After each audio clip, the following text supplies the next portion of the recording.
You're going to hear an audio tape of Grandma Iole Banker, Grandma Iole Martinat Banker. These are photos taken in our yard, and Grandma Iole is talking about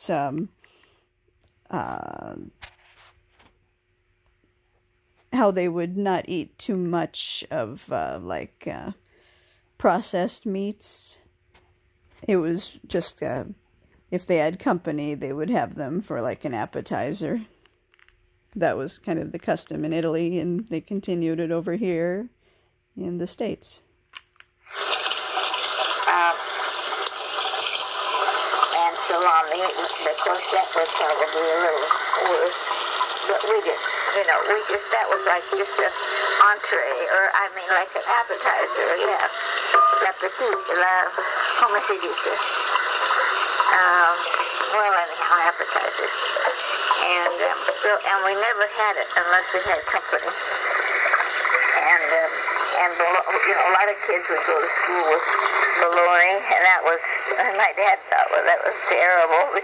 Because her dad, Dante, worked in a meat packing plant for a while during the Great Depression, and he could see firsthand what kind of yucky stuff they put into some of those processed meats. Grandma Iole loved to see the little ducklings, and these are goslings since they're baby geese at the lake. And a lot of kids would go to school with bologna, and that was, my dad thought, well, that was terrible. But you didn't give that to Mom, no? Oh, no. Well, I had bologna once in a while. But, no.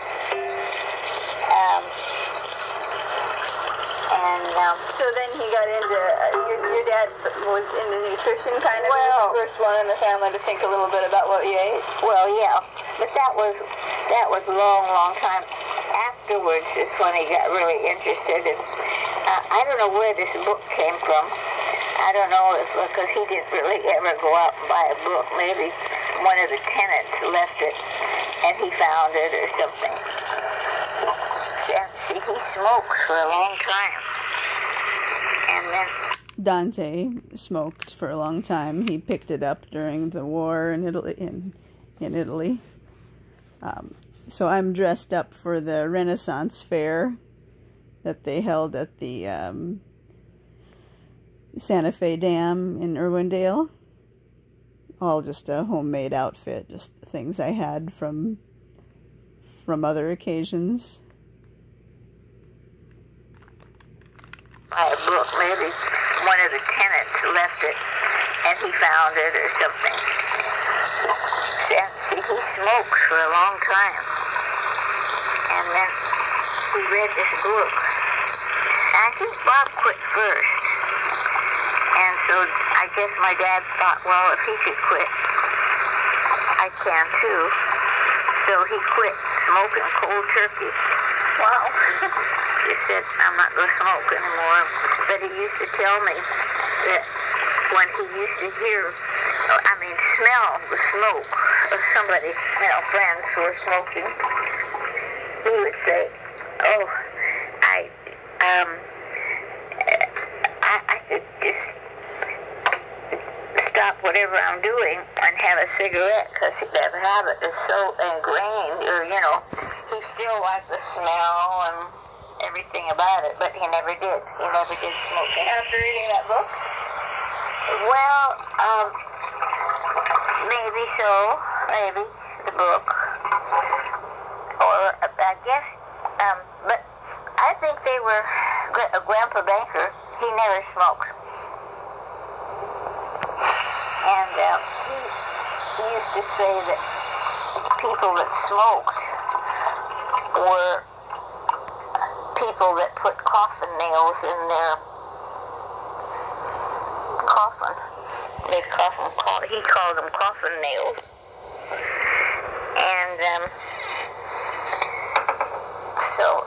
And so then Daddy got, and Johnny next door worked for the Herald Express. That's a newspaper.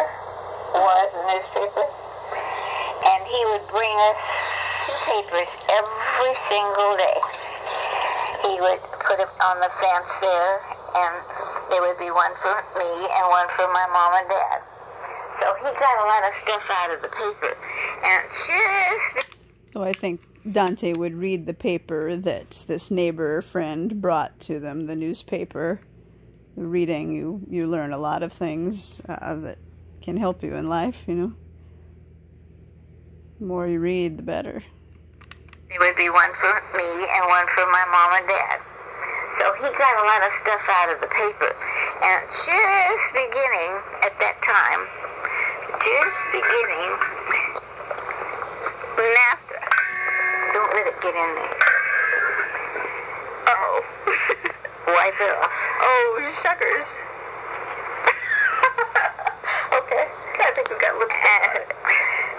So, little by little, I kept this thing that he gave me for years and years and years, and it was a list of vegetables and fruits that you weren't supposed to eat. You know, I mean, it helped prevent cancer. No, that these vegetables and fruits you were supposed to eat, right? Yeah, that we were supposed to eat, yeah. And, yeah, I said it wrong, didn't I? And do you know, to this, I kept it for so long. I think we kept it until I moved, and then I thought, well, I can't keep every single thing. And what was said at that time, that was, I don't know, maybe in the 60s, it's still what they're saying today, you know, more vegetables and less junk food and stuff like that. Although they never did eat junk food. Once in a while, on Sunday, they would ask me to go up to Bob's. There was a Bob's on the corner where Coco's is now. That was a Bob's. Yeah, I remember that. Yeah. Bob's Big Boy. Yeah. And they would get one and split it. Get a Bob's Big Boy? Hamburger. And that was like a big treat, you know. But they both ate, you know, in the terms of today, very well, you know. So once in a while, Grandma Iola's parents, Ida and Dante, would go to Bob's Big Boy and split, I think she said, split a cheeseburger there. And that was their big treat. So, you know, most of the time they ate quite well, and that was kind of what they did to splurge. And even then, it sounds like they just split it. So, and I know Grandma Iola never ate too much. I mean, she would not always eat the best, but she would never, you know, eat a ton at a time, just small portions. You would get one and... Remember that? Yeah. Bob's Big Boy. Yeah. And they would get one and split it. Get a Bob's Big Boy? Hamburger. And that was like a big treat, you know. But they both ate, you know, in the terms of today, very well, you know, a very meager diet. But anyhow, Dad would always be, and if he'd see me eat a donut or something, he'd say, "Oh, that's not good for you. Why do you eat that stuff for?" He says, "But I like them, but I don't think they're good for you." Of course, they'd probably faint if they'd see how fat I am now. Did he have any favorite vegetables or fruits, or? Oh, he loved apples. I think apples were a connotation of when he was young. In San Segundo? In Italy. They had, he would... Like the apples would remind him of his youth in Pinerolo, San Secondo area. So they had apple trees up there, I guess. That's just a little petting zoo at the Renaissance Fair. I like to see the animals. Must have a little bit of my great-grandma in me. Ida Martinat? Were a connotation of when he was young. In San Segundo? In Italy. They had, he would make a little oven out of dirt. In the dirt, like underground? Well, no. He would make like little blocks out of dirt. And like it was a little brick, you know, like a little brick. Were they real bricks? No, they were just dirt. But he put water and shape them like that, and then he'd get some apples, and then he'd make a little fire, and then he'd put the apples in there and make baked apples. Wow, so this was kind of on top of the ground. Yeah, like a little oven on top of the ground. Ah. And so, you know, I think that was the naturally no sugar or anything. They didn't have money for sugar. So, you know, it was, I think something like that sticks to your mind, you know, when you're little. And like when you and me had apples up in the tree. Exactly. At 10 o'clock, I'd go over, and every day, when the kids were gone to school, I would go over to my dad's house. We would garden for 2 hours, and he'd show me how to.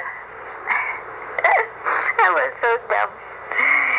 Of course, you know, he had to lay cement down, and they had to be perfectly level. So he used the transit. You know what a transit is? You know, guys look through this thing to see where the lines are, whether it's level. I think it's really more of a level. In fact, Sandy has it in the downstairs bedroom. She is the one he used? Uh-huh. Oh. And so he would show, and then you plant a stick in, because we'd make like we'd plant beans or something. Now beans we did different, but we'd plant squash we did different too, but carrots we wanted a straight line, and then you'd put how long we decided, 10 feet or whatever. Then he'd have a line, a string line, and he'd wrap it around, and then he'd put 2 stakes, and it'd have to be just really straight. I don't know. He did it with what do you call that thing? A leveler. You know, to make it really straight. And then you put the string, but there was a special way to not tie the string, but to wrap it around and then put one on top of the other or something so that you didn't have to tie it. And it would be real taut. And he said, I've showed you 1,000,000 times how to do that, and I never remember. I still don't remember. But anyhow, every morning we'd go over and we'd work for a couple of hours out in the garden. I did it for his, because he needed something to do. And it was getting hard for him to do that. So, and besides, you know how men especially like to tell you what's going on, or you know, they like to tell you what they can do. And I did learn. I learned a lot of things from him.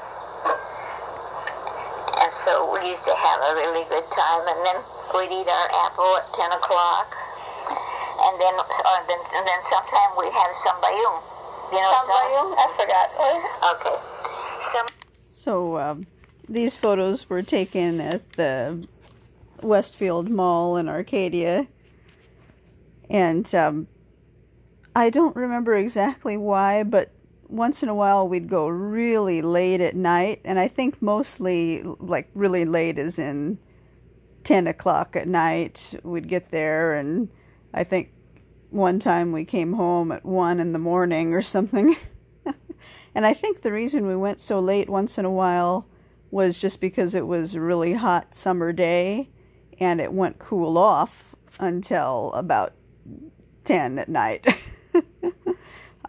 Maybe once in a great while it was because I had to go to the doctor for IVF or something in the earlier in the day, and I just needed to rest a little bit before I could, you know, get Grandma Iole in the wheelchair and in the car and over there. But I think mostly it was just because of the temperature, since we stayed in the car and, you know, couldn't run the air conditioner or anything.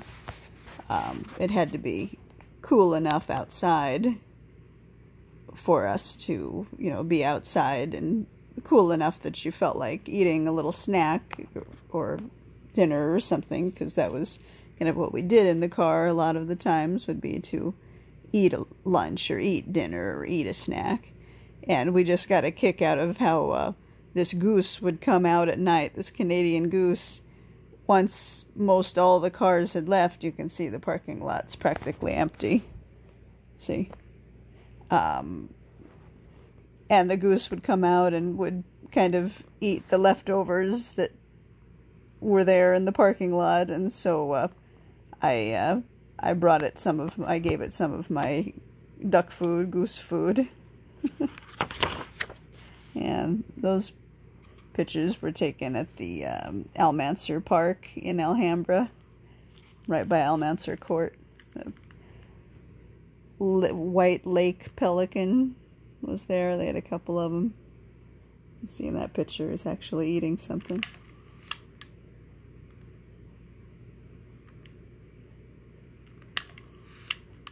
So now we're going to talk about how to make zabaglione. Zabaglione.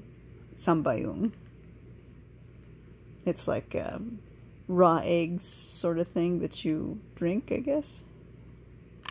You know, they like to tell you what they can do. And I did learn. I learned a lot of things. She learned a lot from her dad, working in the garden with him. That was nice of her. They like to tell you what they can do. And I did learn. I learned a lot of things from them. And so we used to have a really good time, and then we'd eat our apple at 10 o'clock. And then sometime we'd have zabaglione. You know Zabaglione? I forgot. Okay. Zabaglione is an Italian dessert, and you see it many times in the restaurant here.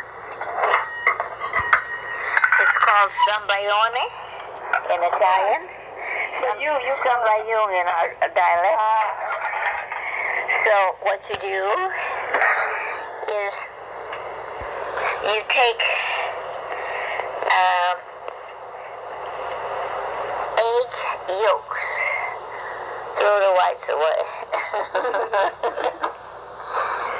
and you know what bung mighty is? Double boiler. You know what a double boiler is? Water in one pan, and then you put another pan on top, so you're not cooking it directly on the fire. So then this was... So what, you put like another pan floating around in the oven? Yeah, like this pan here. Then you put another pan in there. They've already got them that you buy them that fits nice. And we used to have fun doing that. We had so much fun doing that. You take the egg yolk and then take the egg yolk, and then you use a little sugar and marsala. Marsala is a wine made out of marsala grapes. White wine, red wine? White wine. And you would take say you put in 4 eggs, and you cut the eggs, you know how you crack the egg. You would put 4 cupfuls, half of the egg that you put in. That's the way you'd measure it. We'd measure it by filling the egg yolk. You mean No, you fill the egg shell, like, you know, you crack an egg, so now you have half an egg shell, 2 halves of an eggshell. So in one of those halves of an eggshell, you measure the amount of Marsala wine. And I think she's saying if you have however many eggs you put in half the number of eggshellfuls, half eggshellfuls of Marsala wine, maybe. That's my mom, Yolanda Lani, the flowers at her house that she's always so proud of, even though she doesn't do anything to take care of them. And this is Grandma Yola at the lake. Not right by the water, but just, you know how there's that long driveway, the long road that leads to the east shore of the lake? This is just at the crossroads of that road and Via Verde at Bonelli Regional Park. I think that cactus bush was in bloom, and she liked it, so I took a picture. Sometimes it was like pulling teeth to get a picture, so if there was something she liked, I could, you know, try to get the picture. It's a great one. Okay. Put in, that's the way you'd measure it.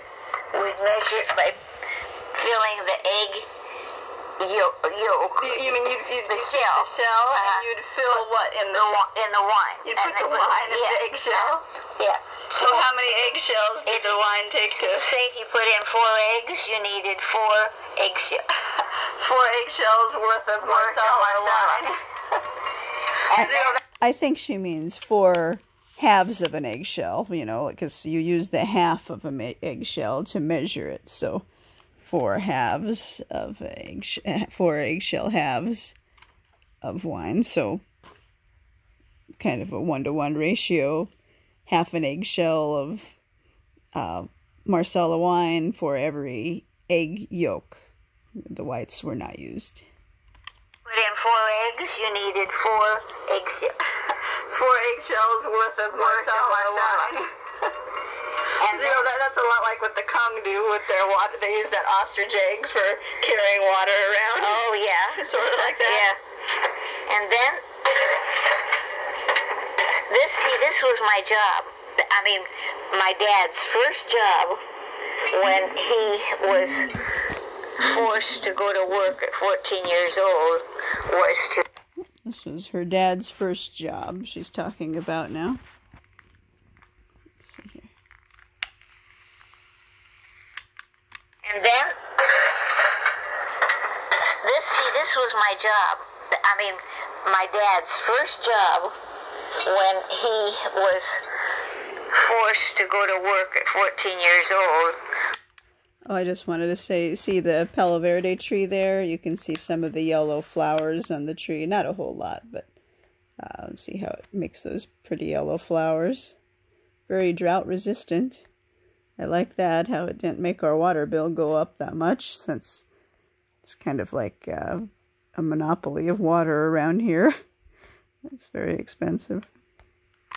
I mean, my dad's first job when he was forced to go to work at 14 years old was to make, he was working in a restaurant, and he had to beat the egg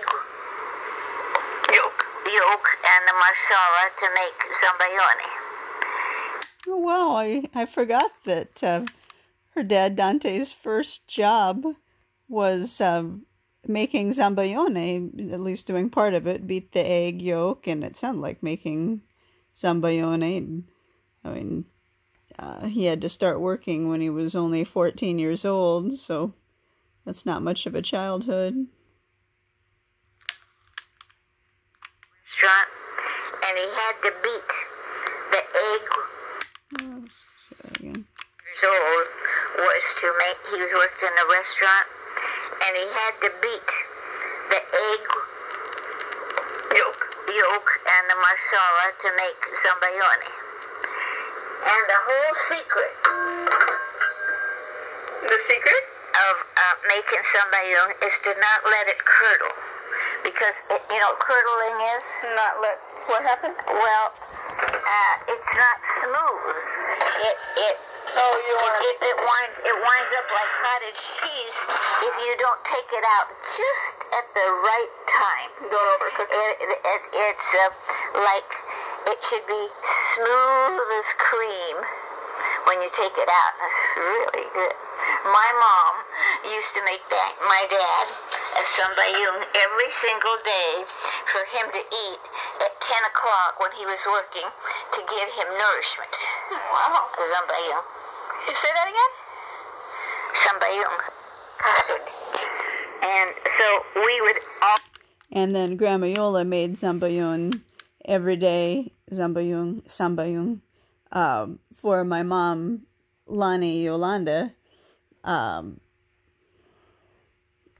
She would have that very often, and you know, maybe by having all those eggs, maybe it helped her, my mom Yolanda, still be able to have a baby when she was 38. She got pregnant late 38, had me at late 39, because my doctor says, you know, the only thing you can do to try to produce a good egg to have a baby is to eat eggs, 2 eggs a day. I have to eat, and spinach, and a little bit of fish. But so maybe that helped, because you know my dad had mumps and had a very low probability of having kids, low sperm count and everything. So and then they got pregnant with me in only 3 months, so that was pretty amazing. There's Grandpa Bob. Single day for him to eat at 10 o'clock when he was working to give him nourishment. Wow. Zabaglione. You say that again? Zabaglione. Custard. And so we would, all 3 of us, be over the fire, and we'd be looking at it, you know, we'd be stirring. Well, do you think it's done yet? Do you think, you know, you'd lift it up and it had to be a certain way? Not quite, or too, oh my gosh, too much. So then we'd have to eat it cooked.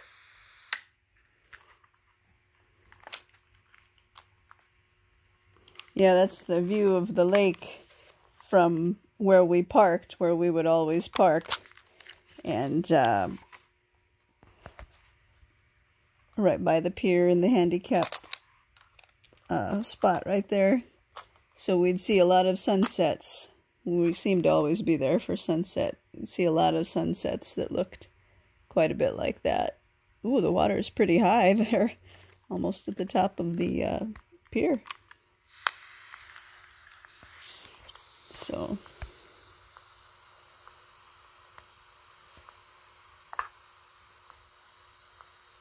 I'm glad I took Grandma Iole to the lake, at least for the last couple years. I like to think maybe I gave her a couple, you know, years, a couple days in the sun, so she could have her days in the sun before she became 6 feet under, as she would say.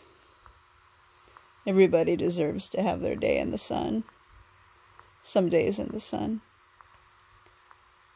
And I think it makes me happy to know that I'm giving people or helping them have some days in the sun, you know, kind of like as a caregiver, or to take them places. Even my mom, Yolanda, Lonnie, that can't drive anymore. I mean, just anybody that can't drive, to drive them someplace nice, and to think maybe they're having a little bit better of a day than they would have otherwise, just all cooped up at home. That makes me probably happiest, really.